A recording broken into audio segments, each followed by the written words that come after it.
I love to explore people's journey, because for one, you're going to have people that are younger than we are, all the cool kids, that actually, yes, these go onto YouTube and stuff, but actually you get people that have different career journeys and different character traits.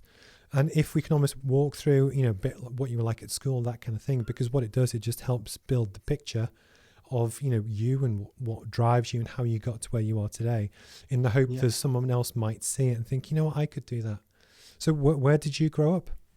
So I'm an Essex boy. So I grew up in Billericay, which is a small kind of commuter town in Essex. So it's actually, and famously from Gavin and Stacey, I'm not sure, I think it's Gavin, I might come from Billericay, I'm not sure, it's a claim to fame. And I went to school in Southend on Sea. So I went to, in Essex at the time, I think still the case, there was kind of a grammar school system. So I was lucky enough to go to a grammar school. So that's kind of where I started, and the school sport kind of basis. And the interesting thing about the school was that, and this probably, I don't know if it set me up or not, but we used to have to get a train. So I was kind of always commuting. I was telling someone about this the other day, and they were kind of horrified by this, but the fact that I used to kind of have to get like a 7:10 train in the morning, and I didn't get home from school till probably about 4:30, 4:45 or something. So it's like a full day relative to other people who kind of come back and it's shorter. And it's not better or worse, it's just what it was. I didn't know anything different really.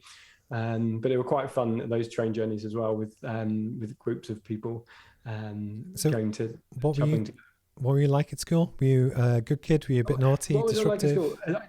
I was thinking, you don't really know until you have to ask other people in terms of their perceptions of you and how they were. I was someone, I was quite driven. I've always been relatively driven. I don't know where that's come from. It's never been enforced on me, and I think it's been commended by my parents, but never kind of forced upon me. And I'm very different from my brother, and parents of the same parenting style. So I've always very driven, and kind of always academically, I did pretty well. I was never at the top of the tree kind of academically. I did pretty well for my GCSEs, where I felt I could just kind of work hard to do it. And I was disappointed in terms of my A-levels. I didn't do quite as well as I wanted to.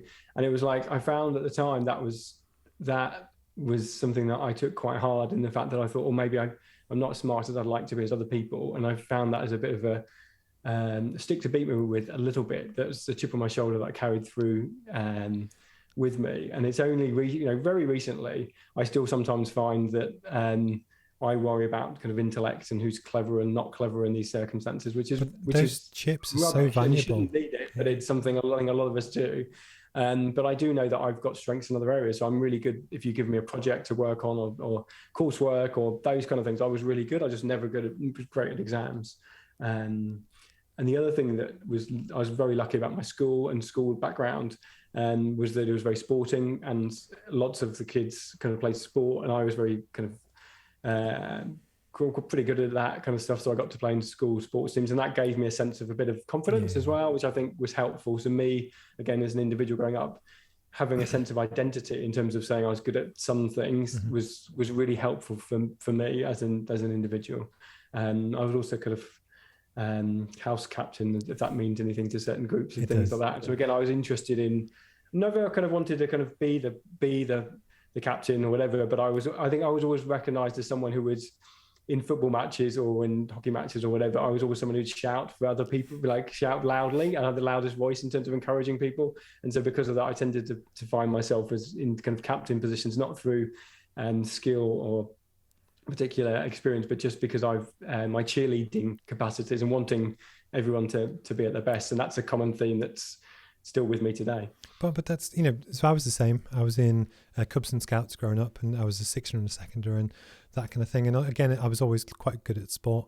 And the thing that I still find funny online is I don't know how tall you are. I'm 6'3", and it's just, but the point is, it's when you kind of, when I said right at the very start about people with similar values and passions and stuff, you get a lot of entrepreneurs, even reluctant entrepreneurs, but you have that competitiveness that you often get through sport.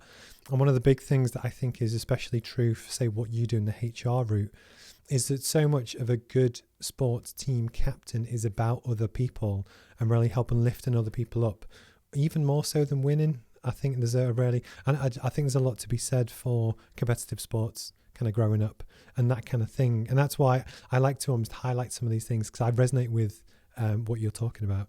But actually, I think it's important that, to identify the traits and how you can learn them and almost still apply them now. So I'm a qualified basketball coach, and I train one of the Newcastle Eagles like junior teams.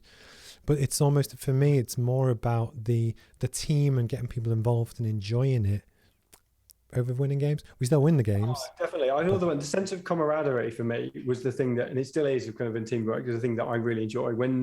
When the team came together well, and we were supportive of each other and we were really invested, it was just, you can feel it, and you can feel teams that have it and those that don't have it. And I do kind of remember kind of tangibly and tactilely just that sense of mutual support. And again, I think that spills over into all different kind of areas of life.